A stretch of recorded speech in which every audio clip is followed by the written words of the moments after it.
Assalamualaikum warahmatullahi wabarakatuh. Masih pada bab 2 pertemuan ketiga. Kali ini saya akan membahas tentang posisi garis terhadap sumbu X dan sumbu Y. Nah, adapun yang akan kita bahas di sini ada 3. Yang pertama, posisi garis sejajar. Yang kedua, posisi garis tegak lurus. Dan yang ketiga, posisi garis berpotongan. Nah, di sampingnya ada sebuah gambar denah nih. Nah, biasanya kita menemukan gambar denah ini di mana sih? Nah, biasanya mungkin anak-anak pernah melihatnya ya di belakang undangan pernikahan. Pasti di situ ada sebuah denah lokasi ya kan? Nah, kita lihat kembali ini gambar yang tersedia. Nah, di situ ada hotel, ada polsek, ada klinik, masjid. Nah, selain itu juga ada jalan, nama jalan. Di sana ada Jalan Kenanga, Jalan Mangga, Jalan Mawar. Kemudian apa sih ini hubungannya dengan yang akan kita bahas, Bu? Oke, coba kita lihat Jalan Kenanga. Nah, Jalan Kenanga dengan Jalan Mangga ini posisinya bagaimana sih? Oh, ternyata mereka posisinya sejajar. Nah, jalannya sejajar. Kemudian Jalan Mangga dengan Jalan Mawar. Ini posisinya bagaimana, Bu? Oh, ternyata mereka posisinya tegak lurus. Nah, kurang lebih seperti itu ya penjelasannya. Untuk selebihnya nanti kita jelaskan di belakang, oke? Nah, untuk yang pertama kita akan membahas posisi garis sejajar. Nah, kita harus tahu dulu bagaimana sih garis itu dikatakan sejajar. Nah, bisa kita lihat. Nah, 2 buah garis dikatakan saling sejajar jika kedua buah garis tersebut memiliki kemiringan yang sama. Sehingga apabila kita perpanjang, maka kedua garis tersebut tidak akan berpotongan. Nah, contohnya seperti ini. Ibu memiliki nih 1 tusuk sate, 1 tusuk sate. 1 tusuk sate ini kita anggap adalah sebuah garis. Nah, misalnya ini ada 1 garis, kemudian di atasnya ada 1 garis lagi. Berarti kita memiliki 2 garis ya. Nah, 2 garis dikatakan sejajar tadi bagaimana? Jika memiliki kemiringan yang sama, miring ke sini, miring ke sini, ke sini, ke sini, pokoknya miringnya sama, itu dikatakan sejajar. Nah, apabila mereka diperpanjang, maka kedua garis tidak akan berpotongan. Nah, ini contohnya ada 2 tusuk sate, kemiringannya sama seperti ini. Kemudian akan kita perpanjang. Misalnya ini tusuk sate nanti ada 1 meter, 2 meter. Nah, mereka nanti tidak akan berpotongan. Ujungnya ini nanti tidak akan bertemu. Nah, maka posisi ini dikatakan sejajar. Nah, paham ya kalau sejajar itu bagaimana?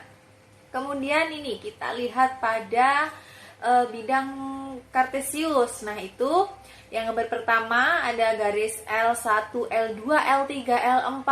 Nah, bisa kita lihat posisinya garis L. Nah, posisi garis L itu sejajar dengan sumbu X.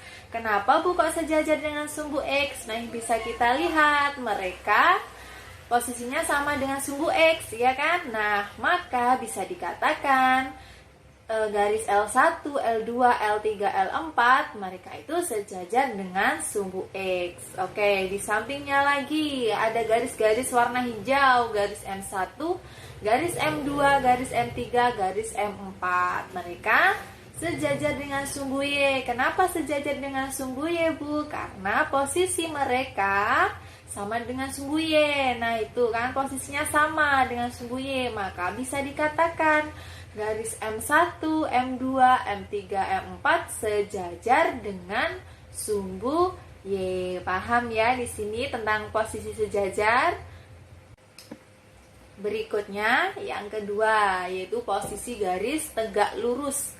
Nah, itu ada penjelasannya. 2 ruas garis yang saling tegak lurus membentuk sudut 90 derajat. Nah, Ibu ilustrasikan dengan tusuk sate lagi. Nah, contohnya seperti ini. Tegak lurus itu seperti ini. Nah, ini tusuk sate ini berarti membentuk sudut berapa? 90 derajat. Nah, maka dia bisa dikatakan posisinya tegak lurus. Nah, misalnya saya taruh sini garisnya, apakah mereka juga dikatakan tegak lurus?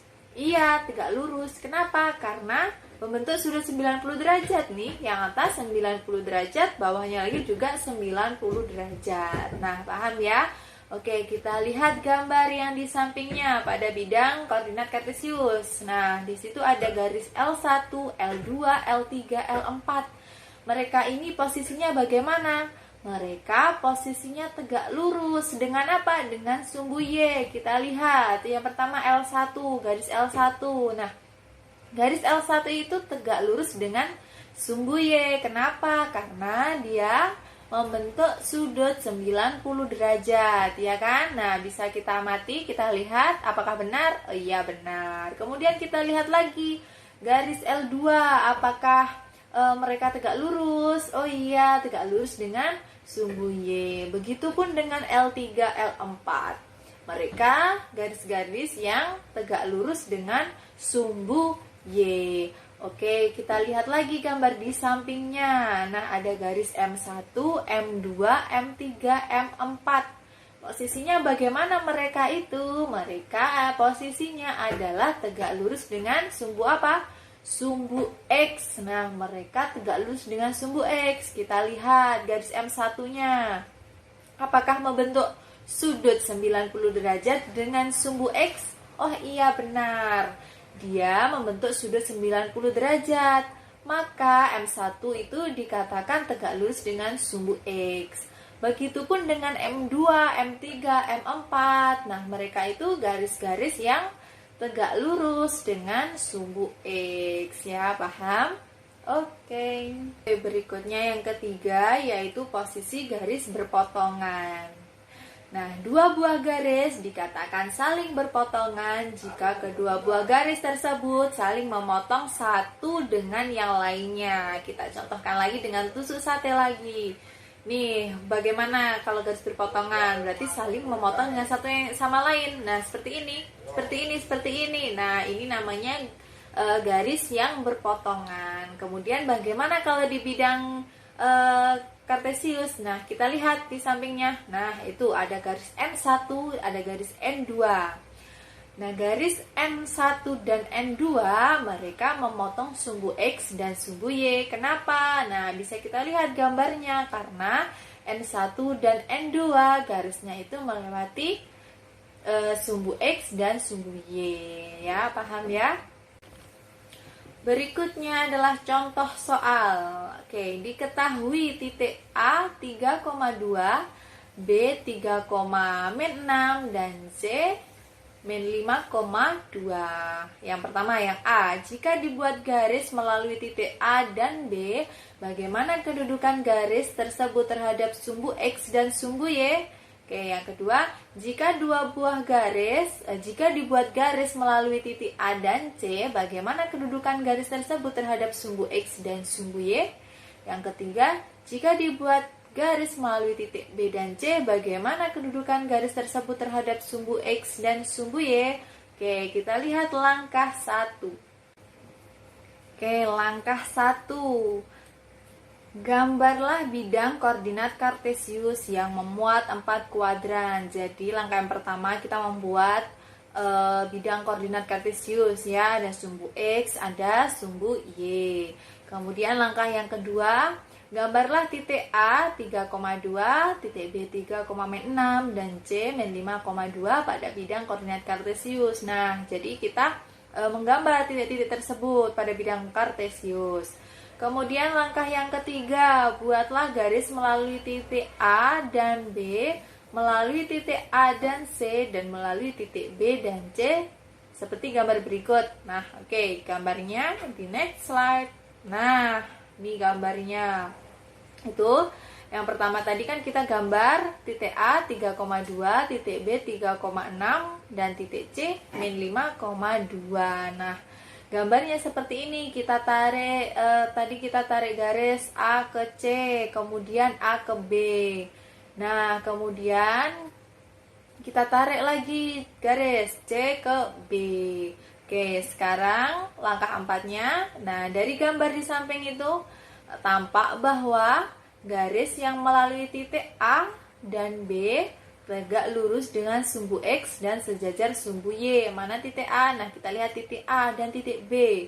Titik B tegak lurus pada sumbu X. Nah, betul kan ya? tegak lurus dengan sumbu X. Nah, karena mereka membentuk sudut 90 derajat dan sejajar sumbu Y. Nah, kita lihat garis yang melalui A dan B apakah sejajar dengan sumbu Y? Oh iya, ternyata sejajar dengan sumbu Y. Kemudian yang B, garis yang melalui titik A dan C sejajar sumbu X dan tegak lurus pada sumbu Y. Kita lihat, mana ya titik AC? Oh iya, AC. Mereka sejajar dengan sumbu X. Oh iya, benar. Ternyata garis AC sejajar dengan sumbu X. Kemudian dan tegak lurus pada sumbu Y. Apakah mereka tegak lurus dengan sumbu Y? Oh iya, tegak lurus dengan sumbu Y karena garis AC membentuk sudut 90 derajat dengan sumbu Y, maka dikatakan mereka adalah tegak lurus. Kemudian yang terakhir yang C, garis yang melalui titik B dan C tidak sejajar dan tidak tegak lurus pada sumbu X dan sumbu Y. Kita lihat garis B dan C, oh iya, mereka tidak sejajar, ya kan? Dan tidak tegak lurus, tidak tegak lurus pada sumbu X dan sumbu Y. Nah, karena posisinya berbeda, tidak ada yang sama, maka mereka tidak sejajar dan tidak tegak lurus. Ya, sampai sini paham ya, anak-anak? Terima kasih karena sudah mendengarkan. Semoga sukses selalu, semangat belajarnya. Wassalamualaikum warahmatullahi wabarakatuh.